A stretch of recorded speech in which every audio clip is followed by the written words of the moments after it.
Let's go.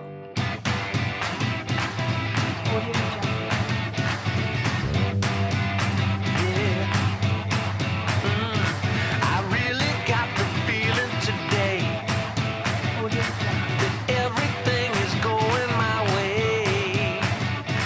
Now this is what I'm talking about. Every time I see your smile, it makes me shout. Let's go. Let's go. Nothing's gonna stop us today. Get on the bus or get out the way. We're cruising with the radio on. So turn it up to 10. Here comes our favorite song. Let's go. Let's go. Let's go. Let's go.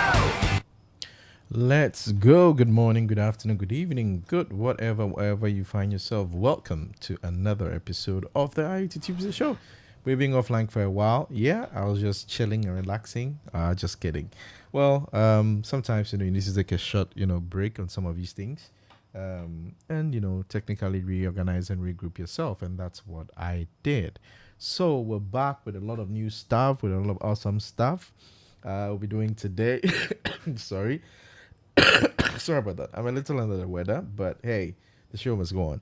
So, welcome to today's episode. As you all know, if you've seen the creative for today's episode, we will be unboxing and assembling the Keyestudio Smart Home Kit. Now, this I want to use to pretty much initiate a conversation about smart home or home automation and some of the things you can do. And I'll share some things I have done in my home, show you how I have automated stuff in the house. So before we get right into it, let's go for a montage, and when we're back, we will get started.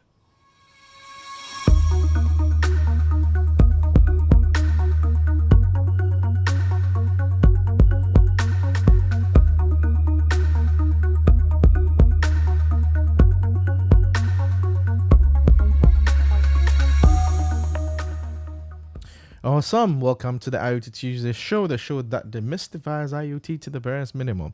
So welcome. If you're just joining us, thank you for joining us today. Please do well to subscribe to the channel, share it, and come back for awesome stuff. And I keep saying that I'm open to sharing, suggestions and asking me to do things that are relevant to you. In the past couple of weeks, I've had, I think, 2 or 3 people reach out to me asking specifically about, sending data to the cloud and how they can do it. And especially, I think, on IoT Central and IoT Hub. So what I want to do is, in next week's episode, I'm going to backtrack a bit. I've done this on the show before, but all we have done is to connect the device to the cloud. Now, the rest of the things you do as to when the data coming, run analysis and all that, we will start to do that in, next week's episode. And yes, the people keep asking me, is it only Azure Cloud that I connect to? Well, no. Because I'm an Azure MVP, I prefer to use a lot of Azure stuff. However, in recent times, I have been named one of the ambassadors for a cloud platform, or we call a device data platform. It's called the Keyestudio Cloud. And yeah, so that's exciting. Where's my sound effect? I should have clap somewhere. Yeah. Applause to myself. Yes. So I recently got I connected with them, and I'm one of their ambassadors that would help propagate their cloud platform. So you're going to be seeing me do some basics 101 on how to sign up for Keyestudio Cloud, and also how to connect your devices from ESP32 and other cloud-enabled devices, right? So watch out for that on the show, and also on my blog. All right, awesome. And then as you know, Microsoft Build just ended. Lots of exciting announcements, lots of cool stuff. There's so many of it, so many announcements that I can't probably mention in just one session. And to think the fact that today we're doing an assembly, which might take some time, I would do a different episode specifically for just build, but there were awesome announcement from IoT, Central, revamping new things, a lot of updates from there all the way to, other services, and which I'll talk about on Friday and Sunday. So stay tuned for that. So let's get right into it. So I'm sure you can see this on the bench, but let's go to the bench itself. And so you might realize the audio might be a little bit, let me bring it down so it's not peaking. So as you can see, today we will be unboxing and trying to use this kit, all right? But before we get into it, I just wanted to use the opportunity to talk a little about home automation or smart home. All right, let's do this. Let's do this here, and then I'll get back to the bench. So home automation basically is you trying to make your home smart. Now, when we talk about making your home smart, ranging from smart lights to, all the way to smart fans, or all the way to fridges, air conditioners. And then the icing on the cake for home automation or smart homes is the routines or the scenes. So routines being, when it's 6 in the morning and it's, sunny, fresh, you want to get some sunlight into the house, tell my smart curtains to open up. So light can come in, turn on my TV to give me some news and stuff like that. Those form the basis of your smart home. Now, there are a couple of things or common things that help you to do it. Most times I get asked, how do I make my home smart? Well, I am living in a place that was already built, before I came in. So most of the switches and appliances were pretty much dumb appliances, all right? But with a connectivity or with smart switches and other devices, I've been able to make most part of my house smart, all right? So today I'll share a few things on, how I'm doing it. So I have a dumb ceiling fan, which technically just is just the dumb, right? But through a smart switch that allows me to control it via Wi-Fi, I'm able to turn that dumb fan into a smart one. The same thing applies to the lights and other things in my house. I also have I have one smart curtains. There's another one here. So smart curtains are just motor driven that allow you to, connect a rail and then, hang your curtains on it. But there are other options like this one. All right. As you can see, what can I use to share this? Okay. So this allow you, if you have, again, pre-existing curtain. So you see the curtain rod will go here, and there is this, motorized mechanism here.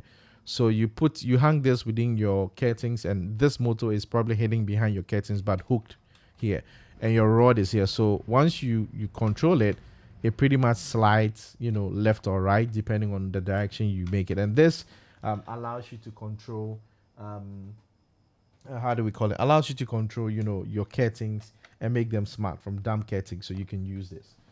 So before we get to unboxing this, I just want to share with you some of the things I have done in my home and some of the tools I use to get automation going. So first off, so like I said, smart home or home automation, technically smart switches, smart lights, smart bulbs, smart stuff. So I'm going to share a few things with you. So this here, let's go to the bench and let's get this on. All right. So this here, as you can see, this here is a smart switch, right? And where is that? So as you can see, this one here, so this is a smart switch.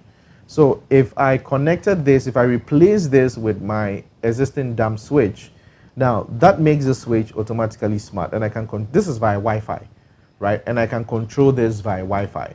So meaning that if I had something plugged in it, I could use the app to turn it on or off. All right, I could do that with this. So this is one way. So if you wanted, let's say, to put some, let's say, energy sensitive devices like a kettle or heating, something like that, or something you you mostly forgot all the time, you can use this and then you can control and see your energy consumption from technically from where you are. And we'll talk about connectivity as well before we start to assemble it. I just wanted to use this as a segue to explain something. So this is a smart switch, all right? Now, if you move away from this, you'd have this one. So I have a few of this in my house. This is also a smart switch. This is for light switch. This is what we call a 3-gang, because it will allow you to control 3 light switches, separate light switches. And this is Wi-Fi powered. So if you connect it, you can turn on the light. Now, one thing to note for those that are going to home automation like this, some of these have a requirement for it to have a neutral line. But this particular ones that I have, you can either have a neutral line or not a neutral line, and then you need to put a capacitor. But this also you can do without a capacitor. All right. So if you changed your existing dumb switch, light switch to this, it allows you to make your, how do you call it, your light smart, and that you can control it and create scenes. So that's the second part of it. Now here, what you see is a motion sensor. So you might know this from a lot of the the IoT demos where you have a PR sensor. It's a similar thing here. Now with this, I have one here. It's up on my ceiling, and I have one in the washrooms. I have one in the kitchen, and I have one in the hallway. And I have pre-programmed this in such a way that depending on the time of the day, let's say at midnight, right?